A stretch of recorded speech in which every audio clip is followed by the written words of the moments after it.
ከሰሞኑ አብዛኛዎቻችን የሰማነው እና በየኢንተርኔቱ ላይ እየሄደ ያለ አንድ በጣም የሚገርም ዜና አለ። የዓለማችን ቁጥር አንዱ ሀብታም ኤሎን ማስክ መጀመሪያው የዓለማችን ትሪሊየነር ሆነ ሲባል ሰምታችኋል። ባለ ትሪሊየን ዶላር ባለቤት ሆነ እየተባለ ነው። $1 ትሪሊየን ማለት እንግዲህ የብዙ ሀገራት ኢኮኖሚ አንድ ላይ ተደምሮ የማይደርስበት ቢያንስ 20 or 30 ሀገራት ናቸው ማለት ነው በኢኮኖሚ ደረጃ እንዲያው ሲተመኑ ኤሎን ማስክን የሚበልጡት እያለን ነው እንግዲህ ፎርብስ ያሰራጨው የሰሞኑ መረጃ ማለት ነው። ታዲያ ይህ ማለት ግን ምን ማለት ነው? ኤሎን ማስክ $1 ትሪሊየን ካሽ ባንክ ላይ ያስቀመጠው ገንዘብ አለው ማለት ነው? በፍጹም አይደለም። ይህንን ልነግራችሁ ነው። ድርጅቱ $1 ትሪሊየን ገቢ ያገኘ ትርፍ አተረፈ ማለት ነው? በፍጹም እንደዛ አይደለም። ጭራሽም አልደረሰበትም። ምን ማለት ነው? ምንድነው የተፈጠረው? ድርጅቱን አይፒኦ በሚባለው በካፒታል ማርኬት ውስጥ በሚታወቀው ሂደት ውስጥ ልክ ሲያሳልፉ ነውና ይሄ ነገር የተፈጸመው እንዴት አድርጎ ነው? በወረቀት ላይ ትሪሊየነር የሆነ የባንክ አካውንቱ ሳይሆን በቫሉዌሽን የካምፓኒው ቫሉዌሽን ሲሰራ ትሪሊየነር ሆነ። ምን ማለት ነው? በዛሬ ቪዲዮ ልነግራችሁ ነውና እስከ መጨረሻ ቪዲዮን ተከታተሉት።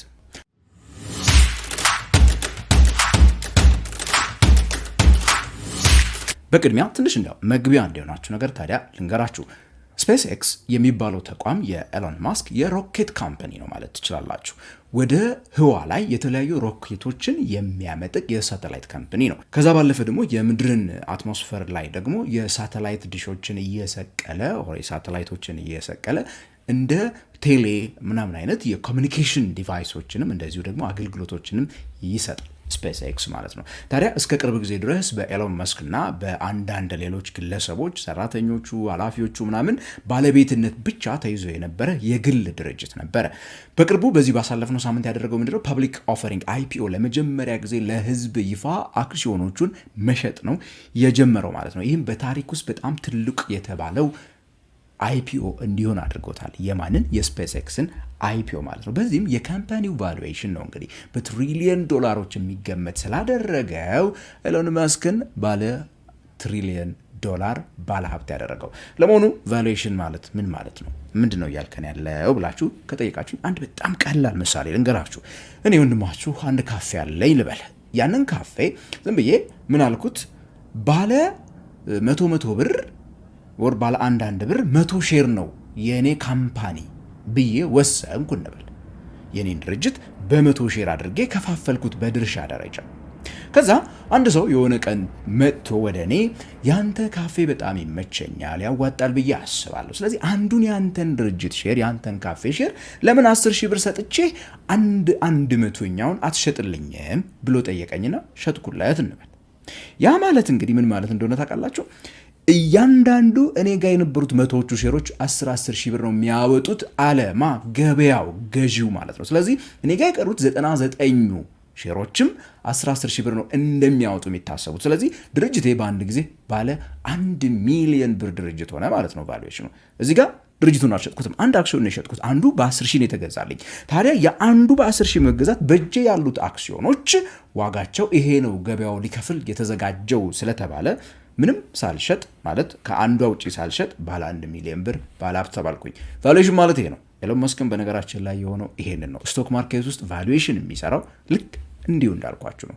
ማርኬት ካፒታላይዜሽን የምንላትን ነገር እንግዲህ ልንገራችሁ። አሁን የአክሲዮን ዋጋ አሁን ገበያ ላይ እየተገበያየ ያለበት ዋጋ ሲባዛ በአጠቃላይ ባሉት አክሲዮኖች ሲባዛ እሱን ምን እንለዋለን? ማርኬት ካፒታላይዜሽን እንለዋለን። ለምሳሌ አንድ አክሲዮን አሁን $100 ከሆነ እየተገበያየ ያለውና 20 ቢሊዮን የሚጠጉ አክሲዮኖች ከሆኑ ተመዝግበው ያሉት ድርጅቱ ባለ $2 ትሪሊየን ነው ይባላል። ከዛ ውስጥ 50%ን ኤሎን መስክ እንዲያው ካለው ምን ማለት ነው? $1 ትሪሊየን አለው እንደማለት ነው። ታዲያ ካሽ አይደለም፣ ድርሻ ነው። ያ ድርሻ እንደ ሀብት ስለሆነ ነው። ኤሎን እንግዲህ አሁን እንዳልኳችሁ ከሆነ ካልኩሌሽኑ የሚሰራው ድርጅቱ አሁን $100 ምናምን ገብቷል። እርግጥ $150 አካባቢ መሰለኝ አንዱ አክሲዮን እየተገበያየ የነበረው። ስለዚህ እዛ ያንን ሲባዛ ባሉት ጠቅላላ አክሲዮኖች ሲባዛ ያለው ነው እንግዲህ ማርኬት ካፕ የምንለው። የዛ ግማሽ ወደ 1% ነው ያለውማ ኤሎን ማስክ። ስለዚህ ከዚህ አንጻር ነው እንግዲህ የሱ ሀብት በዚህኛው በድርጅት ውስጥ ያለው ሀብት የሰነደ መዋዕለ ንዋይ ሀብት የአክሲዮን ሀብት ማለት ነው።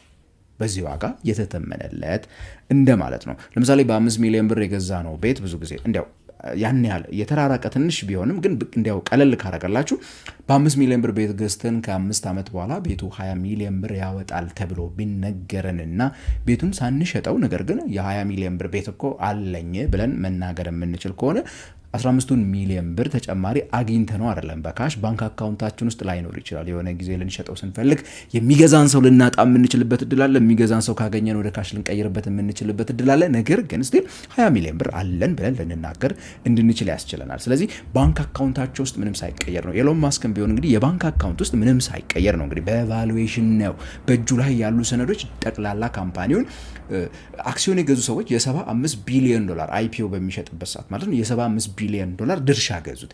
ያ የተገዛው የ75 ቢሊዮን ብር ድርሻ የቀሩትን አክሲዮኖች ዋጋ ሲያወጡለት ቫሉዌሽን ሲያወጡለት 75ቱ የተገዛበት ዋጋ ቀደም አንዷን በ10,000 ሲገዛኝ እኔ ጋር የቀሩ 99 ዋጋ እንደዛ እንደሆነ ሁሉ የ75 ቢሊዮን ሲገዙት ነው የቀሩት በሙሉ አንድ ላይ ተደምረው ትሪሊየንስ ኦፍ ዶላርስ የሆኑት ማለት ነው። ይሄ ማለት ግን ሰዎች በጣም ግራ የሚገባቸው እንግዲህ ኦኬ ኤሎን ማስክ ባለ ትሪሊየን ዶላር ነው ሲሉ አካውንቱ ላይ ያለ የሚመስላቸው እንደዚህ አይነት ሀብት ያለው የሚመስላቸው ሰዎች ሊኖሩ ይችላሉ። ነገር ግን ይሄ ብዙም አያስኬድም። ለምን መሰላችሁ? ነገ ተነስቶ ኤሎን ማስክ ለምሳሌ ከትሪሊየን ዶላር በላይ የሚያወጡ የስፔስ ኤክስ ወይ ደግሞ ሌሎች ሼሮቹ ልሽጥ ቢልና ገበያ ላይ ቢወጣ ያንን ያክል አክሲዮኖች በአንዴ አንደኛ የሚገዛው ሰው አያገኝም። እንዲያው የሚገዛው ሰው ቢያገኝ ገበያ ላይ ደግሞ እንዳለ ቢያወጣቸውም የአክሲዮኑ ዋጋ ምን እየሆነ ነው የሚመጣው? እየወደቀ ነው የሚመጣው። ምክንያቱም ገበያ ላይ አቅርቦት በጣም ሲበዛ ከፍላጎት አንጻር ማለት ነው ዋጋ እየወደቀ እንደሚመጣ ሁሉ ብዙ የድርጅቱን አክሲዮን ይዞ በሚመጣበት ሰዓት በአንዴ መውደቅ ስለሚጀምር ለምሳሌ $150 እየተገበያ ያለው ከ100 ዶላር ወረደ ማለት ከ1 ትሪሊዮን ዶላር በታች ወረደ ማለት ነው ድርጅቱ። ከ1 ትሪሊዮን ዶላር በታች ድርጅቱ ወረደ ማለት ኤሎን ማስክ ትላንትና ትሪሊዮነር ብለን የነበር ነው 500-600 ቢሊዮን ሆነ ሀብቱ ወዲያው ሊጠፋ ይችላል ማለት። ስለዚህ ይሄኛው በዋናነት ወረቀት ላይ የምናገኘው ሀብቱ ነው የኤሎን ማስክ ማለት ነው። ታዲያ ለምንድነው ሰዎች እንደዚህ ድርጅቱን ቫሉዌት ያደረገው? ገበያው ነው ብያቸዋለሁ። የሆነ ሰው የካፌ መጥቶ እኔ በቃ በ10,000 ልግዛ ሲለኝ ምን እያለ ነው? ቀላል መልስ ነው። ያንተን ካፌ እተማመንበታለሁ። እኔ ዛሬ ለአንተ 10,000 ብር ብሰጥ እቺ 1 ሼር በሚቀጥሉ 3 4 5 ዓመታት እኔ ከዚህ 10,000 ብር የበለጠ ገንዘብ እንደምታስገኝልኝ አምናለሁ ከሚል ነው። ስፔስ ኤክስ ኖርማሊ ብዙ ነገሮች አሉት። ለምሳሌ ሮኬቶች ላውንች ያደርጋል። ሮኬት ላውንች ማድረግ ብቻ ሳይሆን እንግዲህ ወደ ህዋ ያመጠቃቸውን ሮኬቶች መልሶ ጥቅም ላይ የማዋል ስራ እየሰራ መሆኑን እናውቃለን። የሳተላይት ኢንተርኔት አገልግሎት በተለያዩ የዓለማችን ሀገራት ፈጣን ኢንተርኔት አገልግሎት እየሰጠ ነው። አብዛኛው አየር መንገዶች እየተጠቀሙ ያሉት ሜቢ እየሰማችኋቸውን ሊሆን ይችላል። ከተለያዩ መከላከያ ተቋማት ጋር ዲፌንስ ኮንትራክት አለው። ከአርቲፊሻል ኢንቴሊጀንስ ጋር እንደዚሁ ኢንቴግሬት የሆነ ካምፓኒ ነው። የወደፊቱን ኢንፍራስትራክቸር የወደፊቱን መሰረተ ልማት እየሰራ ያለ ካምፓኒ ነው። ስለዚህ ለወደፊት አትራፊው ድርጅት ዓለማችን ላይ ይሄ ነው ሊሆን የሚችለው። የወደፊቱ አፕል፣ የወደፊቱ ጉግል ስፔስ ኤክስ ነው ብለው የሚያምኑ ሰዎች ናቸው ማለት ነው ትሪሊየን ዶላር ባለቤት ያደረጉት ድርጅቱ እንጂ ገንዘቡ ኖሮት አይደለም ልላችሁ ነው። ታዲያ እንግዲህ ቫሉዌሽን የምንለው ነገር የሰዎች አመለካከት ነው። ሁልጊዜ እውነታ አይደለም፣ ፋክት አይደለም። ስፔስ ኤክስ አሁን ባለበት ሁኔታ ትርፍ እያተረፈ ያለ ድርጅት አይደለም። ሲጀመር ከሚያስገቢ ኦኬ እያስገባ ሊሆን ይችላል። ወደ ትርፍ የተሸጋግሮ ግን ብዙ ትርፍ እያተረፈ ያለ ዲቪደንድ እየከፈለ ያለ ድርጅት አይደለም አሁን ራሱ ማለት ነው። ነገር ግን ሰዎች እንግዲህ ምን ብለው አምነዋል ማለት ነው። ኦኬ የሆነ ፊት ብለው ስለሚያምኑ ከፖዚቲቭ ኦፕቲሚዝም አላቸው። በኤሎን መስክ ላይ ያላቸው መተማመን አለ። ስለዚህ እሱ የሸጠላቸው እውነት አለ። ይሄንን ነገር እመኑና ገንዘባችሁን አውሉ ብሏቸዋል። እነዚህ ነገሮች ውሸት ሊሆኑ ይችላሉ፣ ላይሳኩ ይችላሉ። ኤሎን መስክ እንዳለው ድርጅቱን ትልቅ ላይ ያደርገው ይችላል፣ ወይ ደግሞ ያለው የተለያዩ እሰራቸዋለሁ ያላቸው ነገሮች ላይሳካለት የሚችልበት እድል እንዳለ ፕሮስፔክተስ በሚባለው ዶኪመንቱ ላይ ድርጅቱም በግልጽ አስቀምጧል። ስለዚህ ኢትዮጵያ ውስጥ ቢሆን እንግዲህ በነገራችን ላይ አይፒኦ፣ የሼር ዋጋ፣ ማርኬት ካፒታላይዜሽን፣ ቫሉዌሽን፣ ኔት ወርዝ፣ የዲቪደንድ ጉዳይ ምናምን ኦልሬዲ መነሳት ጀምሯል ማለት ነው። ስለዚህ አንድ ሰው ወይ ደግሞ አንድ ካምፓኒ በቢሊዮኖች ሆኗል ሀብቱ ሲባል ካሁን በኋላ መጠየቅ ያለባቸው ኦኬ ካሹ ነው ወይስ ቫሉዌሽኑ ነው የሚለውን ነገር መርሳት የለባቸው። እንዲሁም በተደጋጋሚ ብዙ ሰዎች እዚህ ክርክር ሁሉ ይዘው ከስር ተሳስተሃል እያሉ ጽፉልኝ የነበራችሁ ሰዎች የኢትዮ ቴሌኮም አክሲዮን ለምሳሌ የማርኬት ቫልዩ ሰሞኑን 360 ብር አካባቢ ነው። 360 ብር ግን ባለ 100 ብር አክሲዮን ነች እየተሸጠች ያለችው። ፓር ቫልዩ ምንላት እሷን ነው።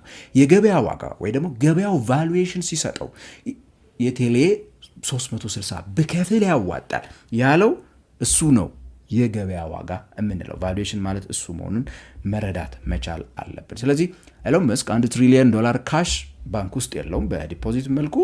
ድርጅቱም በትሪሊየን ዶላሮች ያተረፈ ድርጅት ሆኖ አይደለም። በ100 ቢሊዮኖች በ50-60 ቢሊዮን የሚደርሱ ገቢዎች አሉት። በገቢ ደረጃ 100 ቢሊዮኖች እንኳን የደረሰ ድርጅት አይደለም። ነገር ግን ኢንቨስተሮች እንደኔና እንደናንተ ገንዘብ ያላቸውና ገንዘባቸውን የተለያዩ ሼሮችን በመግዛት የሚያሳልፉ ሰዎች ግን ይሄንን ያህል ያወጣል ስላሉት ነው የዛን ዋጋ አውጥተውለት ነው እንግዲህ ትሪሊየነሩ የመጀመሪያው የዓለማችን ሰው የተባለው ኤሎን ማስክ። ምን ጥያቄ ሆነባችሁ? አስተያየት መስጫ ሳጥን ላይ ከጻፋችሁ ለጥያቄዎቻችሁ የሚሆኑ መልሶችን ለመስጠት እሞክራለሁ በቀጣይ ቪዲዮ። ስላዳመጣችሁኝ አመሰግናለሁ። ቻናሉን ሰብስክራይብ አድርጉ። ከኢትዮጵያ ውጭ ካላችሁ ደግሞ እንዲሁ ጆይን በሉ እያልኩኝ የዛሬ ቪዲዮን በዚሁ አጠናቅቃለሁ።